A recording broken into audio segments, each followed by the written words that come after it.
Is US economy under threat? Is inflation going to stay? And will US dollar face problems in the future? Well, today we're going to listen to a Chinese economist and see what he has to say. His name is Lu Qiyuan. He's a financial economist, very popular on Chinese social media. And he claimed that he's been studying this topic for over 20 years. And he has a huge focus on global economy, on Chinese economy, and also his study has a strong emphasis on how US financial strategy affect other countries around the world.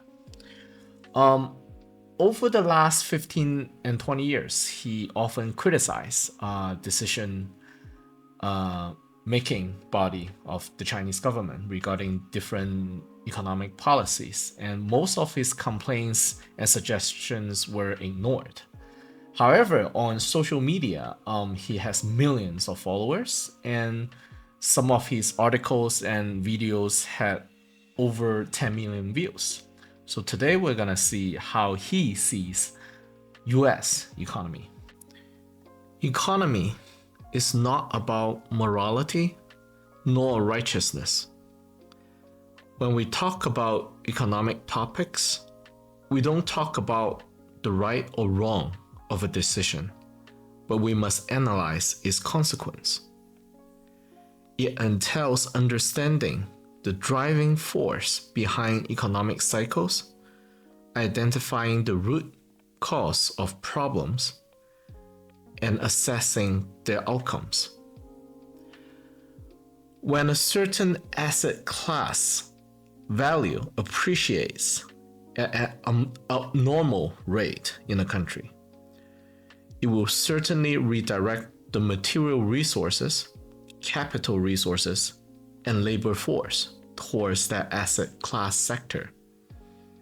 Since there's a finite amount of capital, when capital entered a certain sector, it will mean leaving another sector, causing a structural problem within an economy.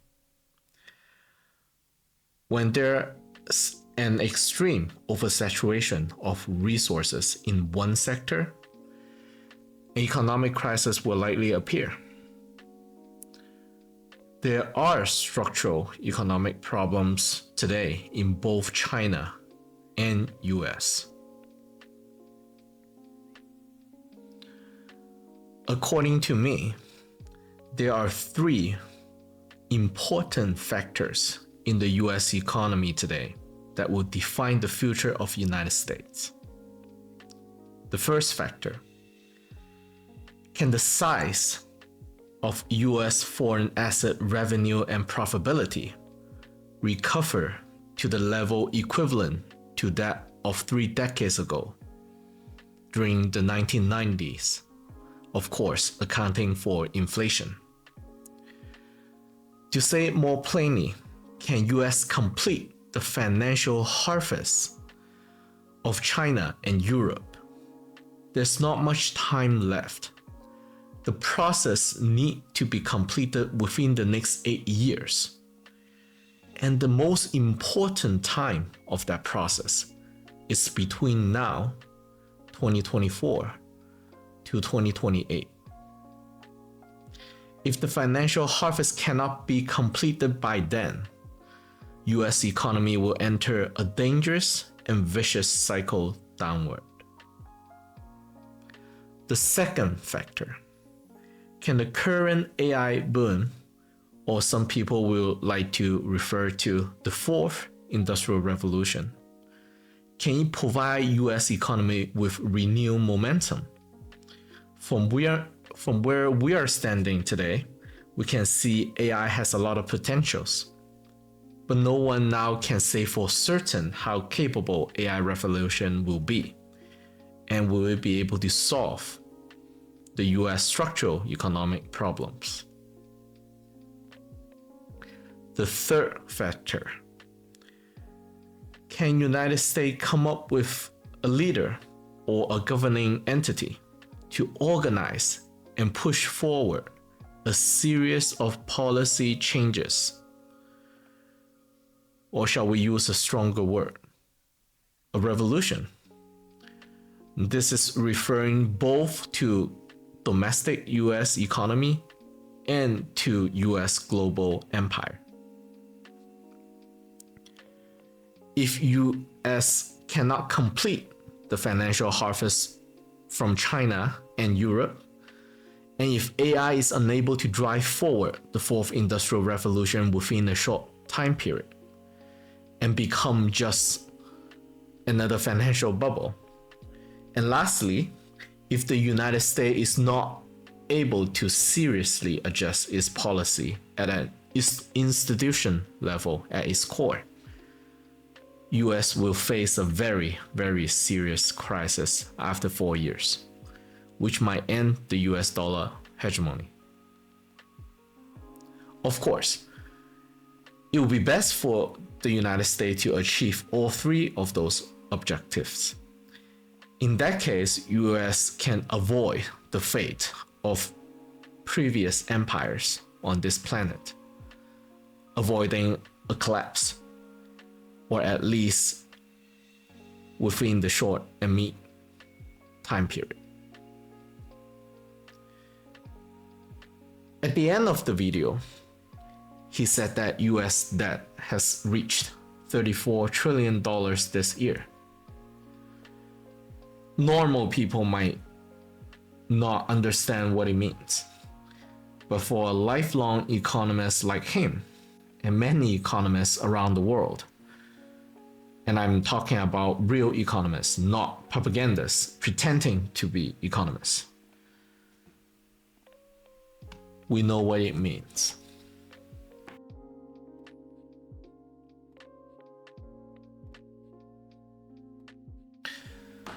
So first, I want to give a score, or maybe I should call it a percentage, regarding what he just said here. And 100% will mean that in relation to my perspective to his, I will be totally agreeing with what he said here. And I'm gonna give what he said a 75%. And I will explain why, okay? Let's go straight to the AI first. I do not believe AI is going to help United States in solving its economic problems. Definitely not the structural problems. I've been in many R&D projects, and it would take usually years and decades to start forming a chain, a network of industry to actually push forward a certain change. And there's no way AI can do it within 4 years.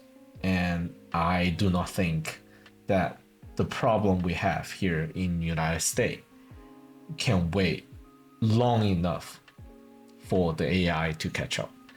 So it is definitely a bonus if US can do it quickly, but I will refer it to more like a morphine. It's not going to save your life, just to kill the pain.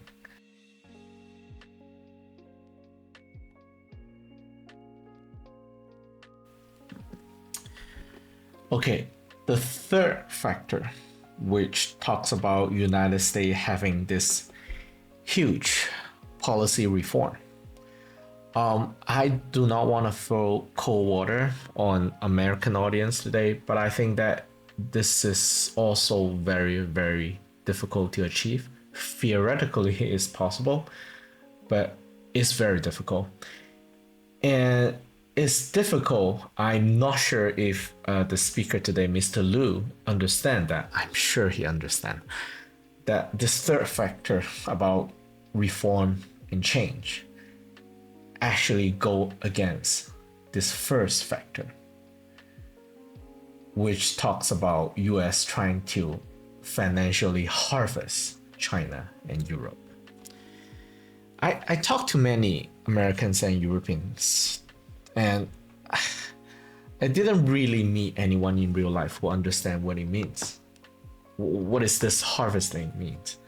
And I watch also many videos on YouTube. I don't see that many people understand it. There's quite a lot of people in China today understand what this means. And perhaps if you want to have reference, you need to go watch some videos from Professor Jeffrey Sachs. And definitely, if you have more time, I will recommend this book to you, Super Imperialism by Michael Hudson. And Professor Michael Hudson, has spent over 50 years writing this book, talking about how America runs its global empire. And this is really not the purpose of this show. The purpose of this show is to talk about how China will respond and see different global events and will react. So if you really want to figure these things out, I recommend you watch, some of the other channels. But that being said, China understand that today's United States is just too invested in running this global empire. I mean, we have over 850 military base around the world. And let me just tell you what 850 means, okay? The rest of the countries combined on this planet have a total of something like 70 military base around the world, foreign military base, okay? And United States alone has 10 times more than that.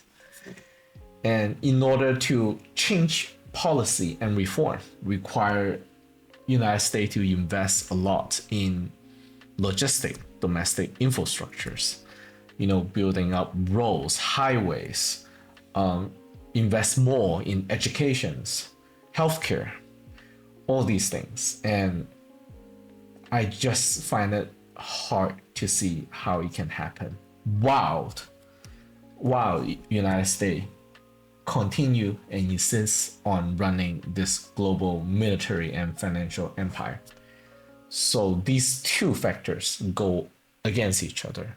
And to just quickly summarize, it's impossible for United States to be a normal country while at the same time run a global empire.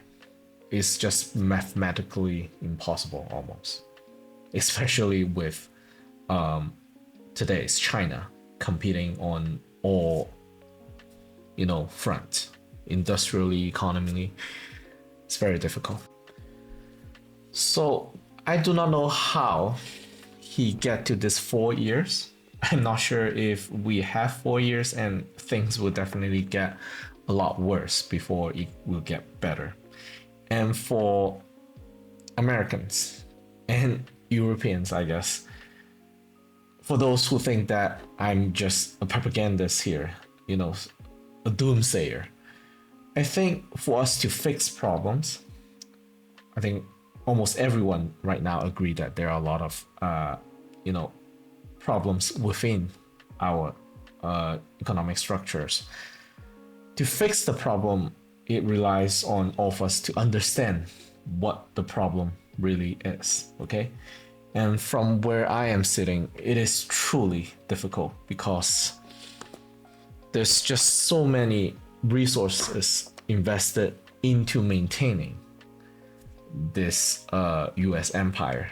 The government, Wall Street, financial sector, BlackRock, MIC, all the inner agencies, all the media propagandas, it's all aimed to keep this structure going.